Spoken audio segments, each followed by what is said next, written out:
Welcome back to EV News Daily. Coming up today, used EV sales are surging. The Hyundai Kona gets new discounts and BYD's new plug-in hybrid pickup truck. Plus stay tuned because later in the show, I'll tell you about the massive solar investment the US made yesterday to mark Earth Day. Well, good morning, good afternoon or good evening. Wherever you are in the world, welcome back to EV News Daily. This is your trusted source of EV information for Tuesday 23rd of April. I'm Martin Lee and I go through every EV story so you don't have to. We're live at 5 p.m. UK.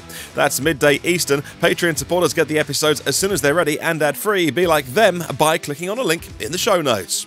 Let's start in Canada, and Honda plans a multi-billion-dollar EV production plant poised to announce significant investment in EV manufacturing in Ontario, according to government sources. The deal includes establishing new facilities for processing cathode active materials, constructive batteries, and assembling EVs themselves. The formal announcement is set to hit Thursday in Alliston, Ontario. Details regarding the level of government financial support, for instance, for the initiative, we think could well be announced during the announcement as well. I'll keep you updated when we get some official info.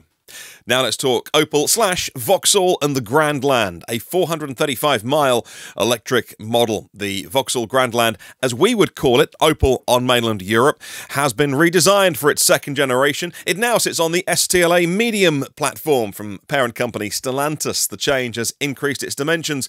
It's now about 6 inches longer, 173 millimeters longer. It is 31 millimeters taller and 64 millimeters wider than its previous iteration. The Grandland Electric's top model will have a 98 kilowatt-hour battery that is shared with the new sister car, cousin car, the Peugeot E3008. It provides a maximum range of 435 miles, that is 700 kilometers.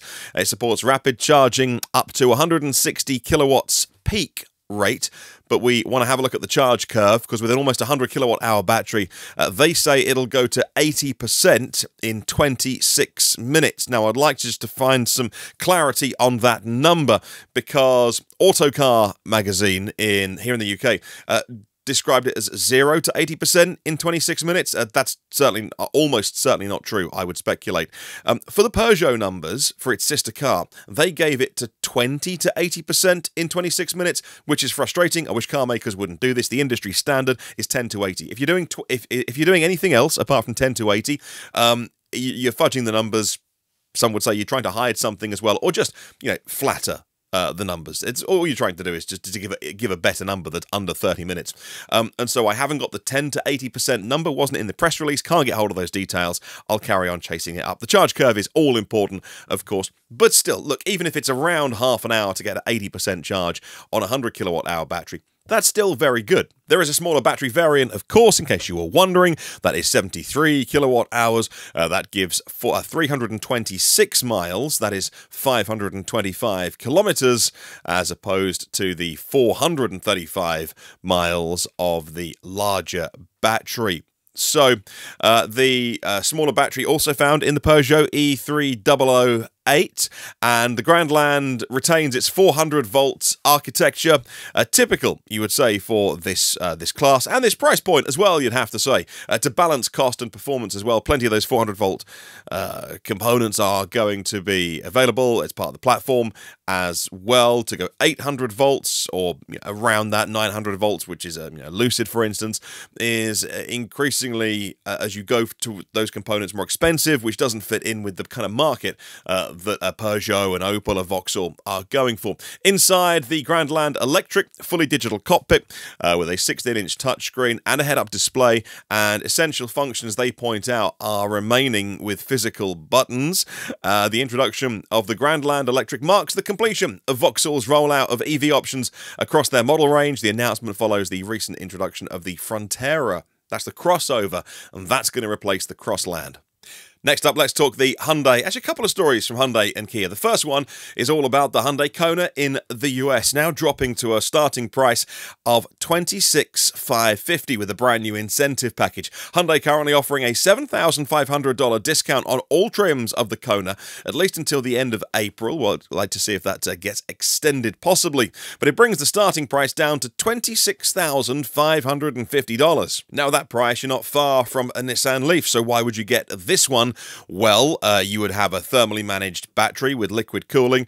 You wouldn't have to worry about CHAdeMO. You would, of course, have a kind of a crossover shape, which is a little more popular in the market right now. The Kona Electric SE model is just $1,065 above the Nissan Leaf when tax credits are all considered, and I would say that's a pretty good deal over and above the Leaf. Well, the Kona Electric might be more appealing, but let's look at the different specs. I'll give you the base and the top, and there is a medium spec as well. So the base model to get into a Kona in the US is $26,550 with this new incentive, and that is for the smaller battery though. So 48.6 kilowatt hours usable, estimated range on that 200 miles, that's 322 kilometers, and that's for the SE trim, $26,550. Go all the way to the top of the market, and it's $34,920. Now, I owned a what's it called over here? Ultimate is our word, Ultimate trim, which was the top Kona. We had it for a year. Lost a load of money on that vehicle because we had it through the time when EVs were going through depreciation. But still, look, love that vehicle. Heated seats, cooled seats. The app is vastly improved. We liked it. It was just a little bit too small. We had the second generation. And the version I've got on screen for my YouTube viewers is sort of the third spec, if you like, the third design of that, which is physically bigger, by the way. It just wasn't big enough for we've got two young kiddos and stuff, and you know, push chairs and seats and all that, and all the things that come with small children. Top end trim in the US, though, it's called the Limited trim. This is $34,920, 64.8 kilowatt hour battery, and 261 miles estimated. That is 420 kilometers.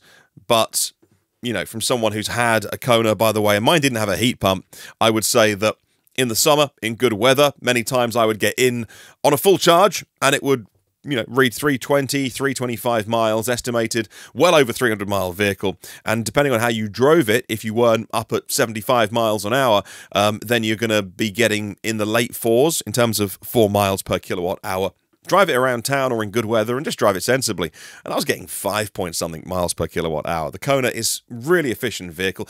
By the way, in the US, leasing it might make more sense with a promotional lease offer at the minute to get into the base trim, smaller battery, if you don't need to do tons of miles. And yeah, this vehicle won't charge particularly quickly, under 100 kilowatts peak speed, but still, if you road trip occasionally and you're going to be stopping anyway, then sometimes peak charge rates get overblown unless you're doing lots of miles or you don't want to stop for very long.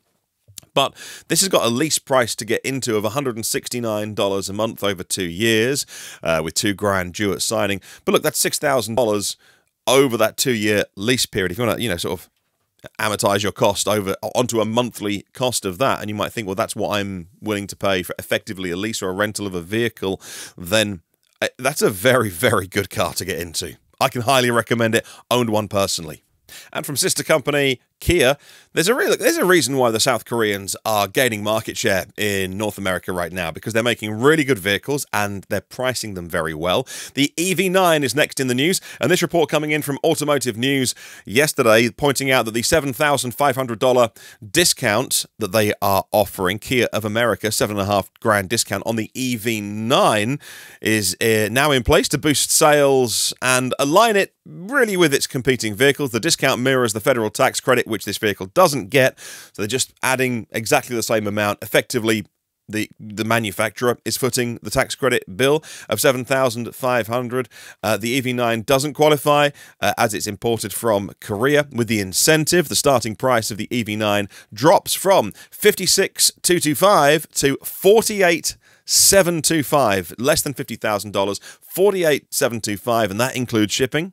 Well, this price adjustment makes the EV9 competitively priced and comparably priced to something like Kia's popular Telluride model. Kia is also providing special financing options for the EV9 with special interest rates starting down at 0% interest, also some at 299 as well, over periods of up to 72 months financing. The financial incentives, including the discount and the special financing rates, are not combinable, but they are available in all 50 states. I'll pop some pictures online for our YouTube viewers. If you're listening to the audio version of the show, by the way, and you want to subscribe to the YouTube channel, well, you can, because it's free, obviously, to hit subscribe, and maybe you're watching this and you're not yet subscribed.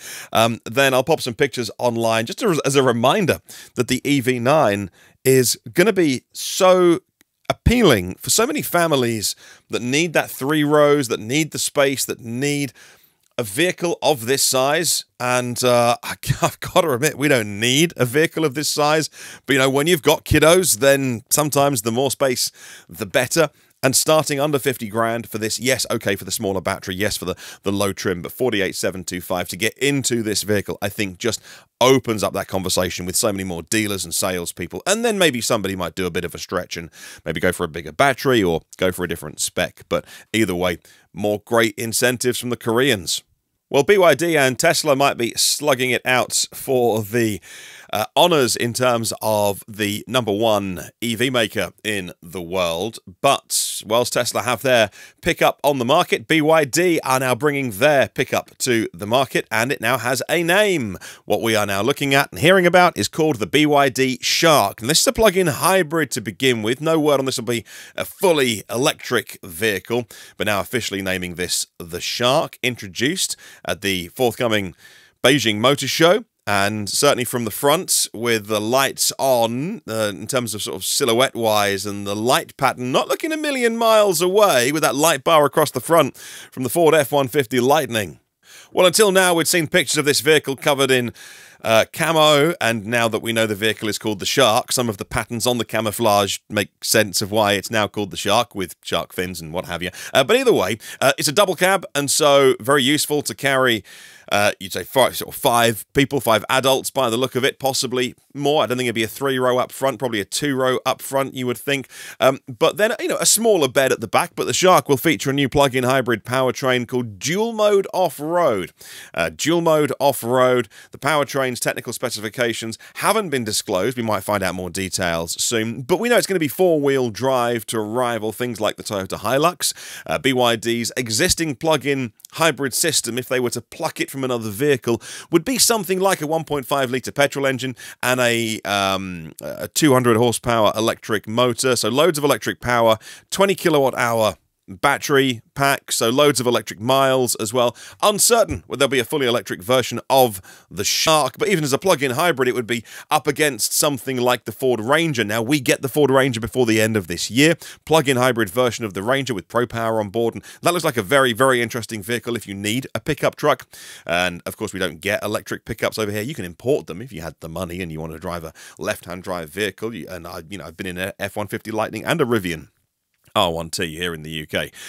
But these would be right-hand drive vehicles. Ford Ranger launching before the end of the year, and BYD Shark launching before the end of the year, with some, you would think, some proper truck chops being 4-wheel drive. All right, let's move on to one of our headline stories today, and that is used EV interest is growing. And this is one of the reasons why, you know, prices are coming down with electric vehicles in the used market. Interest is soaring, and one of the reasons why I just don't get involved after doing over 2,000 episodes of this podcast over the last however many years. My interest in fighting those news articles, correcting them online, whatever will be, will be. The world's going electric now. We're past the point of no return. The momentum is there.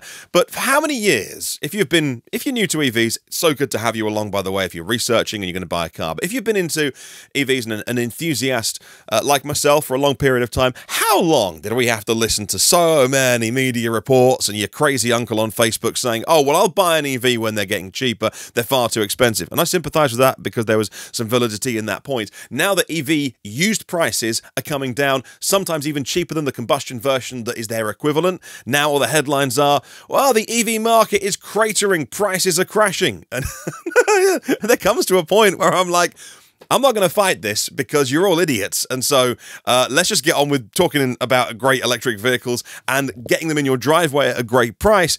And yeah, EV prices have come down a lot in the last 18 months as the supply and demand balance has largely fixed itself. But it's amazing how that maybe they're going for clicks or something. I don't know what these websites, these news organizations are into, or maybe there's an anti-EV agenda. I don't care anymore. But because EVs are coming, like it or not, you can kick and scream and fight them, but you won't stop them. And now some more data points coming out today, this time from CarMax, the largest used car retailer in the US, sharing new insights on consumer trends in the used EV space based on data from September 23 to February 24.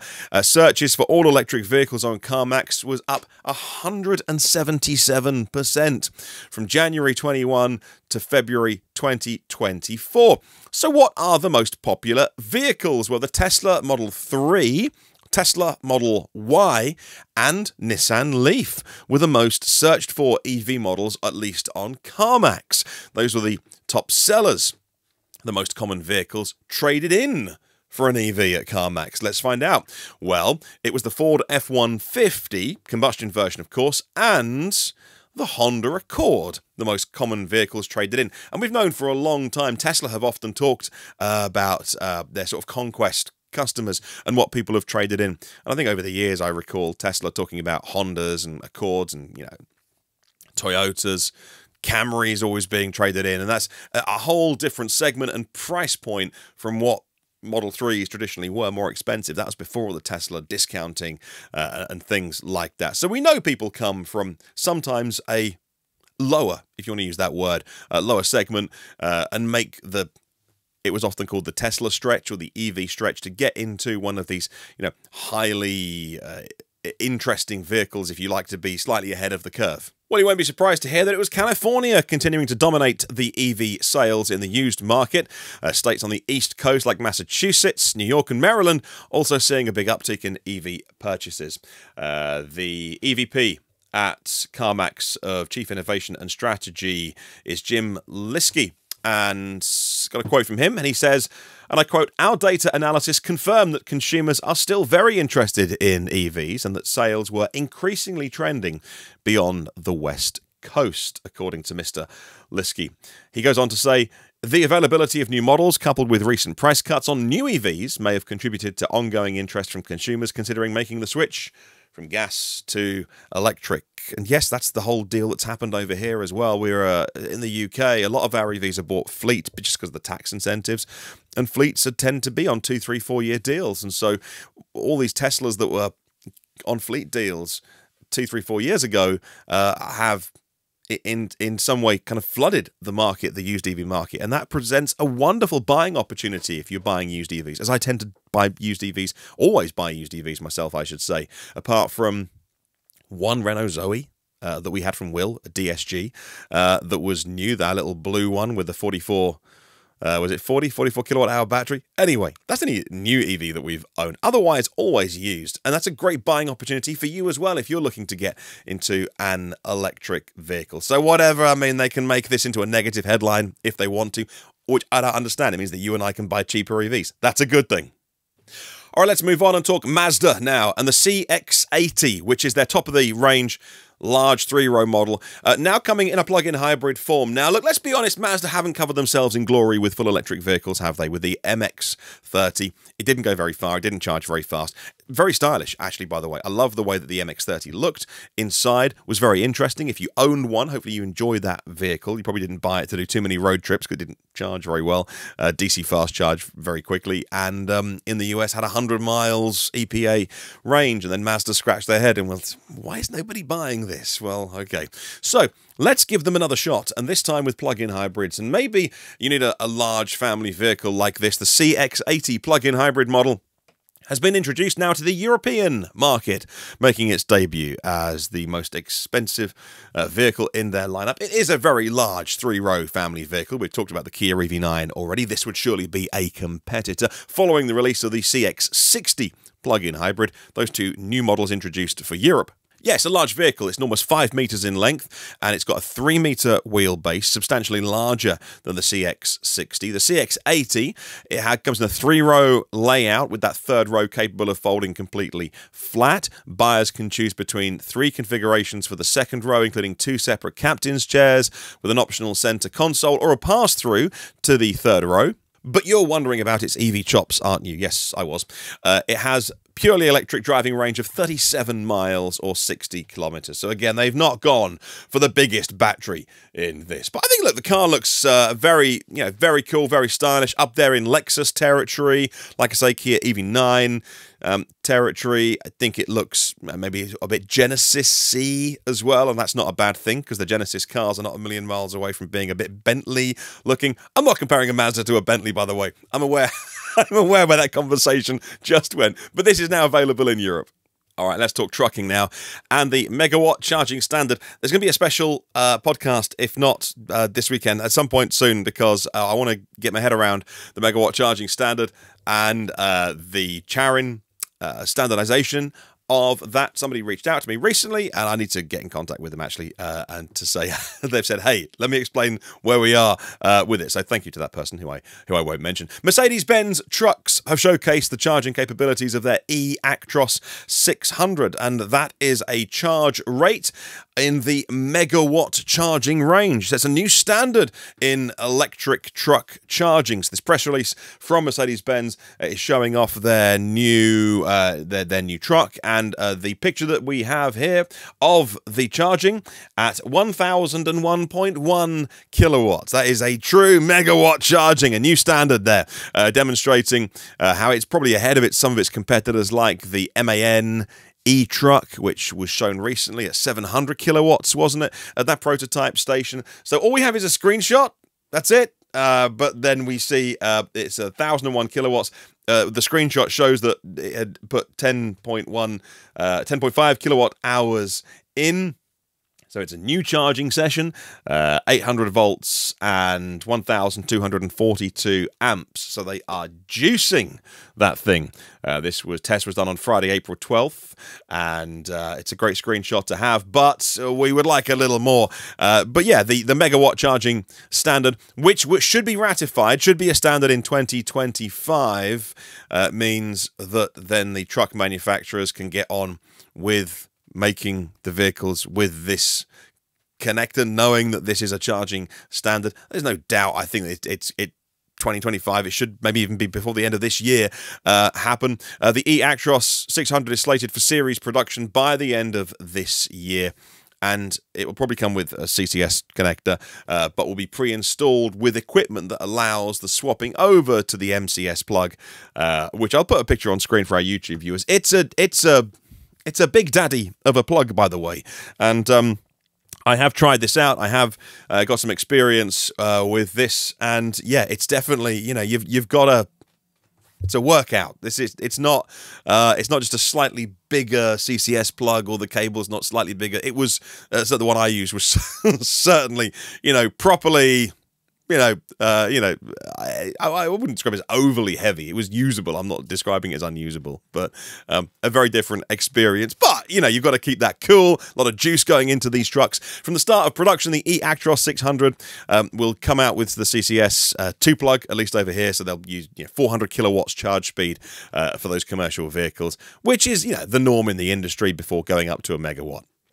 Let's talk batteries for a moment, and AESC, the Japanese manufacturer of batteries, has announced an additional spend for their South Carolina gigafactory. This is an additional $1.5 billion investment on top of their existing investment for the Florence County, South Carolina battery plant. Total investment is now $3.12 billion US. The expansion creates 1,080 new jobs, so that is 2,700 well-paid jobs at this factory that is all part of our future clean, green energy, and it's so good that I think so many of these places around the US, which may or may not have been calling out for jobs like this, just get this huge amount of investment, all thanks to our move to electric vehicles. The factory, initially set up with a $810 million investment announced back in December 2022, is designed to produce 30 gigawatt hours of battery capacity annually.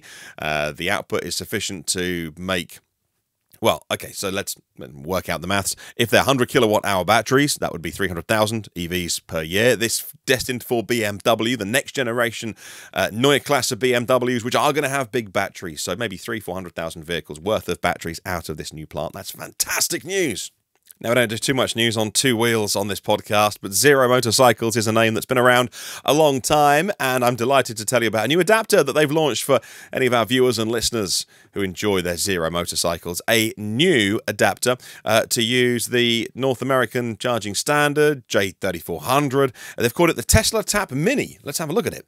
The Tesla Tap Mini, a new adapter, will mean that you can use Tesla destination chargers, the UMC, the mobile connector, and Tesla wall connector connectors across North America. Obviously not Tesla superchargers, by the way, in case you're watching this and thinking, wow, even Zero motorcycles get the Tesla adapter. No, and I'll explain why. You can't use the superchargers until you've done a deal with Tesla, because they have to update their end software-wise, then the car makers update their software, their end, and then both cars and charger know that, hey, right, if you're driving a Ford or a Rivian and soon a Polestar and a Volvo, you can plug into a Tesla supercharger, you can DC fast charge that way. This is all about using those Tesla destination chargers that would charge your bike up to 60 amps, about 15 kilowatts of power. It's $260. It's called the Tesla Tap Mini. Interestingly, they've given the Tesla name into the adapter. I'm sure there's no legal issues around that. And you can purchase it right now through the Zero Motorcycles website or any authorized dealerships. And finally, in case you missed it, yesterday was Earth Day, and the Biden administration in the US announced a $7 billion investment into solar energy projects, focusing on enhancing solar power accessibility in disadvantaged communities. And if you haven't got a first-hand experience of solar, for me, getting it was a revelation, because I thought, well, solar would be good. We are in Northern Europe, and it's not always sunny here.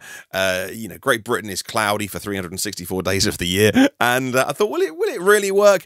I can't tell you. I know we're on the south coast and we're sort of in the southern England, but still, it's a little bit sunnier here than perhaps in Scotland. But still, getting solar just changed the way that we thought about energy, and actually getting the battery changed it as well. But particularly with two EVs, this time of year, any excess we have, people always say, oh, you're selling it back to the grid. No, we can store or use everything that is excess generation for us. Solar is so good, and it's getting so cheap in terms of adding it to homes or residences. And so this funding now in the US, all part of the $370 billion bipartisan Inflation Reduction Act passed last year, will impact over 900,000 households across the United States. The investment will be managed by the Environmental Protection Agency under the program called Solar for All, targeting low-income areas and underserved communities. Funds will be allocated to a variety of recipients, including states, territories, tribes, municipalities, and non-profit organizations, ensuring a broad distribution